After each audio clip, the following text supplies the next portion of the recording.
રાજકોટ મહાનગરપાલિકા દ્વારા ગત તારીખ 11 ડિસેમ્બરથી 17 ડિસેમ્બર સુધીના રોગચાળાના આંકડા જાહેર કરવામાં આવ્યા છે. જે આંકડા મુજબ મેલેરિયાનો 1 કેસ, ડેન્ગ્યુ અને ચિકનગુનિયાના 5 કેસ નોંધાયા છે, જ્યારે કે શરદી ઉધરસના 1279 કેસ નોંધાયા છે. તેમજ સામાન્ય તાવના 94 કેસ અને ઝાડા ઉલટીના 248 કેસ નોંધાયા છે. સૂકા વાતાવરણને લઈને હાલના સમયમાં લોકોમાં શરદી ઉધરસ અને તાવના કેસ વધી રહ્યા છે. તેમજ શિયાળાની ઋતુ હોવાથી મચ્છરજન્ય રોગથી બચવા માટે પણ મહાનગરપાલિકા તંત્ર કામગીરી કરી રહ્યું છે. સાથે લોકોને પણ સાવચેત રહેવા માટે મનપા તંત્રએ અપીલ કરી છે.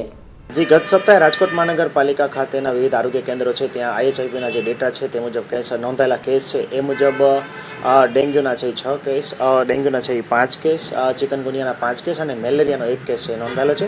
આ ઉપરાંત 1256 જેટલા કેસીસ છે એ શરદી ઉધરસ અને તાવના નોંધાયેલા છે. આ ઉપરાંત 248 જેટલા ઝાડા ઉલટીના કેસીસ છે એ ગત સપ્તાહે નોંધાયેલા છે. ખાસ કરીને અત્યારે શિયાળાની શરૂઆત આવી છે અને શરદી ઉધરસના કેસીસમાં છે વધારો છે એ ખાસ નોંધાયેલો છે. લોકોને એક નિવેદન છે કે બની શકે તો શરદીના દિવસો છે એટલે કે ઠંડીના દિવસોમાં સવારે અને સાંજે છે એ બિનજરૂરી બહાર જવાનું ટાળવું, પવનમાં બહાર જવાનું ટાળવું. આ ઉપરાંત ગરમ વસ્ત્રોના પરિધાન કરવા, ટોપી, મફલર, મોજા, માસ્ક વગેરેનો છે ઉપયોગ છે કરવો હિતાવહ છે. આ ઉપરાંત બની શકે તો ઠંડા પીણા અથવા પડતર ખોરાક ખાવો ના જોઈએ. આ ઉપરાંત બની શકે તો ગરમ હૂંફાળું છે એ પાણી પીવાનો આગ્રહ રાખવો જોઈએ. અત્યારે હાઈ કેલરીવાળો ખોરાક છે લેવો હિતાવહ છે. ખાસ કરીને લોકો છે અત્યારે ઋતુગત જે પાક બની રહ્યા છે એ પાકનું સેવન છે એ કરી શકે છે. ઋતુગત ફળો છે એનું સેવન કરી શકે છે.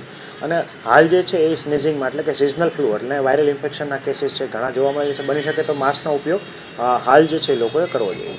જે છે દિવસે દરમિયાન આપણે જેટલા પણ suspected as well as lab confirm જેટલા પણ ચિકનગુનિયા કે ડેન્ગ્યુના કેસીસ નોંધાય છે અથવા મેલેરિયાના કેસીસ નોંધાય છે તો મેલેરિયાના કિસ્સામાં આપણે નાઇટ ફોગિંગ હોય છે એટલે મોટાભાગે સાંજના 7 કે અંધારા પછીનું ફોગિંગ કરવામાં આવે છે. અને ચિકનગુનિયા અને ડેન્ગ્યુના જે મચ્છર છે એ દિવસ દરમિયાન કરતો હોવાથી એમાં ડે ફોગિંગ એટલે દિવસ દરમિયાન ફોગિંગ છે એ કરવામાં આવતું હોય છે.